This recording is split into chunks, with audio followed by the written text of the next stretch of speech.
여러분, 환율이 장중에 1410원을 넘어서 불안하신가요? 지금 시장은 정말 이상합니다. 한쪽에서는 주식시장이 9월 들어 3500선을 뚫을 것처럼 뜨겁게 달아올랐었고, 다른 한쪽에서는 원화 가치가 계속 떨어지면서 환율이 치솟고 있습니다. 원래 주식시장이 좋으면은 원화 가치도 같이 올라가는 게 정상인데 지금 완전히 따로 놀고 있는 거죠. 쉽게 말하면 주식시장은 상법 개정하면 증시 더 올라야지 하며 국내 정책에 대한 기대감을 반영하고 있습니다. 반도체 수출이 좋은 것도 한몫하고요. 반대로 환율은 한국의 대미 투자금 3,500억 달러를 두고 트럼프와 신경전을 벌이는 사이 트럼프가 투자금을 5,500억 달러로 늘리면 어떡하지? 관세를 더 때리면 어떡하지? 세계 경제도 좀 불안한데? 같은 차가운 대외 현실을 우려하고 있는 겁니다. 이 두 개의 지표가 서로 다른 이야기를 하고 있다는 것 자체가 지금 상황이 불안정하다는 것을 보여줍니다. 오늘 영상에서는 이 불안정한 상황 속에서 우리는 무엇을 봐야 하는지 설명드리겠습니다. 거시경제가 아무리 흔들려도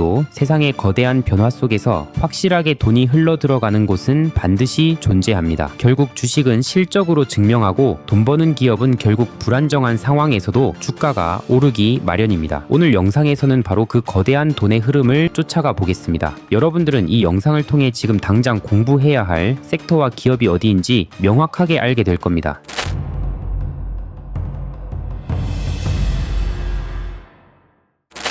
요즘 챗GPT 같은 AI 정말 많이 쓰시죠? 질문 하나 툭 던지면 똑똑하게 대답해주니 참 편한데요. 혹시 그거 아세요? 우리가 AI한테 질문 하나 할 때마다 구글 검색을 10번 하는 것보다 훨씬 더 많은 전기를 쓴다는 사실을요. AI가 똑똑해질수록 전기를 어마어마하게 먹어치우고 있습니다. 그리고 그 전기를 공급하는 곳이 바로 데이터 센터인데요. 이 데이터 센터가 지금 전 세계의 전력 시스템을 뿌리부터 뒤흔드는 거대한 태풍의 눈이 되고 있습니다. 상황이 가장 심각한 곳은 바로 미국입니다. AI 기업들이 데이터 센터를 계속 짓다 보니 나라 전체가 전력 부족 사태에 빠질 위기에 처했어요. 그래서 미국의 전력 회사들, 우리가 한전처럼 부르는 유틸리티 기업들이 난리가 났습니다. 이 기업들이 앞으로 전력 설비를 늘리는 데 쓰겠다고 발표한 돈이 얼마인지 아세요? 무려 8,742억 달러, 우리 돈으로 약 1,200조 원이 넘습니다. 감이 잘 안 오시죠? 이건 우리나라 1년 국가 예산을 2번 합친 것보다도 많은 정말 천문학적인 돈입니다. 데이터 센터는 뭘까요? 간단해요. AI를 돌리는 수만 대의 컴퓨터를 거대한 건물에 꽉꽉 채워 넣은 곳입니다. 이 컴퓨터들이 24시간 내내 돌아가면서 열을 엄청나게 뿜어내고 이걸 식히려고 에어컨을 빵빵하게 틀어야 하니 전기를 상상 초월로 잡아먹는 전기 먹는 하마입니다. 미국에서 지금 전력망에 연결해달라고 줄 서 있는 데이터 센터들이 필요로 하는 전기량이 117기가와트시에 달해요. 이것도 숫자라 감이 안 오시죠? 서울 같은 대도시 2개가 하루 종일 쓰는 전력량과 맞먹는 엄청난 양입니다. 그런데 이건 시작일 뿐이고 대기 중인 수요까지 합치면 이보다 4-5배는 더 많아질 거라고 해요. 미국 전력 회사들이 이렇게 1200조 원이라는 엄청난 돈을 쓰면 그 돈은 다 어디로 갈까요? 바로 변압기, 전선, 차당위 같은 전력기기를 만드는 회사들의 주머니로 들어갑니다. 그런데 정말 놀라운 건 이 기회를 가장 잘 활용하고 있는 게 바로 우리나라 기업들이라는 점이에요. 올해 들어 효성중공업, LS일렉트릭, HD 현대일렉트릭 같은 우리나라 대표 전력기기 회사들의 주가가 평균 109%나 올랐어요. 그런데 해외 경쟁사들은 고작 12% 오르는데 그쳤습니다. 정말 압도적이죠? 주식 하시는 분들은 이런 걱정을 하실 수도 있어요.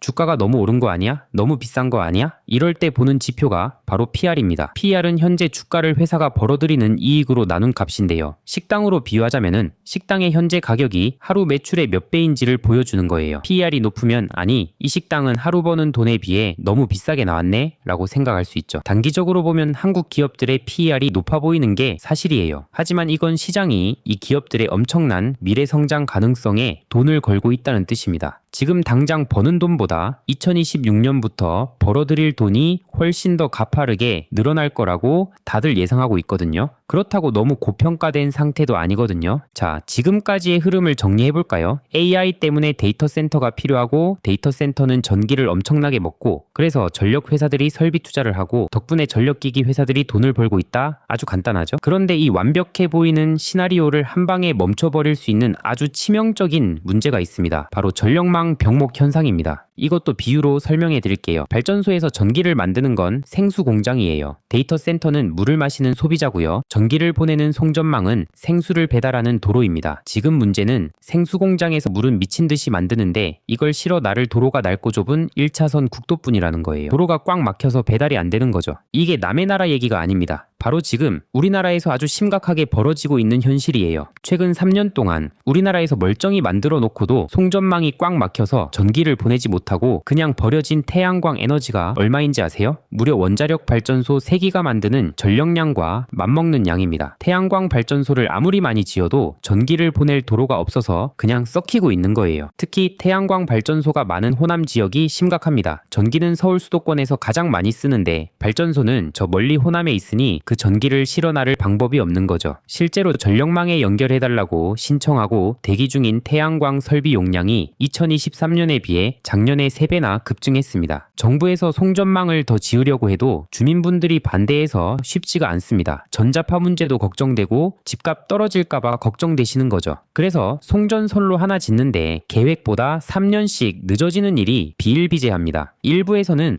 연결도 못 시켜줄 거면서 태양광 발전소만 짓게 하는 건 정책 사기 아니냐는 격한 목소리까지 나오고 있습니다. 이게 바로 전력망 병목 현상의 무서움입니다. 이 문제를 해결하지 못하면 AI 혁명도 친환경 에너지 전환도 모두 멈춰버릴 수밖에 없습니다. 이 심각한 교통체증을 해결할 유일한 방법은 바로 새로운 에너지 고속도로를 뚫는 겁니다. 그리고 이 에너지 고속도로 기술이 바로 HVDC입니다. 자, 여기서 또 용어가 나왔죠? 우리가 집에서 쓰는 전기는 교류예요. 교류는 파도처럼 방향이 계속 바뀌는 전기인데 멀리 보내면 힘이 약해지는 단점이 있어요. 구불구불한 국도와 비슷하죠. 반면에 직류는 한 방향으로만 쭉 뻗어나가는 전기예요. 그래서 전력 손실이 훨씬 적고 많은 양의 전기를 멀리까지 보낼 수 있습니다. 이게 바로 HVDC, 즉 직류로 전기를 보내는 초고속도로인 셈이죠. 이 HVDC 기술이 왜 게임 체인저냐면 첫째로 전력 손실을 40%나 줄여줘요. 둘째로 해상풍력이나 태양광 같은 신재생 에너지와 찰떡궁합이에요. 우리나라 호남에서 버려지는 태양광 에너지를 손실 없이 수도권으로 보낼 수 있는 가장 좋은 방법이죠. 셋째로 나라마다 다른 전력 시스템도 하나로 연결할 수 있어요. 유럽이 러시아 가스에 의존하지 않기 위해 국가 간 전력망을 HVDC 해저 케이블로 잇는 슈퍼그리드를 만드는 이유가 바로 이것 때문입니다. 특히 최신 HVDC 기술인 전압형 방식이 핵심인데요. 여기에는 IGBT라는 아주 똑똑한 반도체가 들어갑니다. IGBT를 초고성능 교통경찰이라고 생각하시면 돼요. 이 교통경찰이 전기 흐름을 1초에도 수천 번씩 제어하면서 가장 효율적이고 안정적인 길로 안내해주는 거죠. 심지어 블랙스타트라는 기능도 있어요. 이건 나라 전체가 정전되는 최악의 상황이 와도 외부 도움 없이 스스로 시동을 걸어서 전력망 전체를 살려내는 엄청난 기능입니다. 자동차 배터리가 방전됐을 때 스스로 시동을 거는 것과 같아요. 바로 이 HVDC 시장이 지금 주목받고 있습니다. 그런데 원래 이 시장은 소수의 유럽 기업들이 독점하고 있었어요. 문제는 전 세계에서 주문이 폭주하니까 이 회사들이 감당을 못하는 거예요. 지금 주문하면 2, 3년 뒤에나 물건을 받을 수 있을 정도로 공급이 턱없이 부족합니다. 바로 이 순간 기술력을 갖춘 우리나라 기업들에게 기회가 찾아온 겁니다. 한국에도 이 HVDC 어벤져스 군단이 있거든요.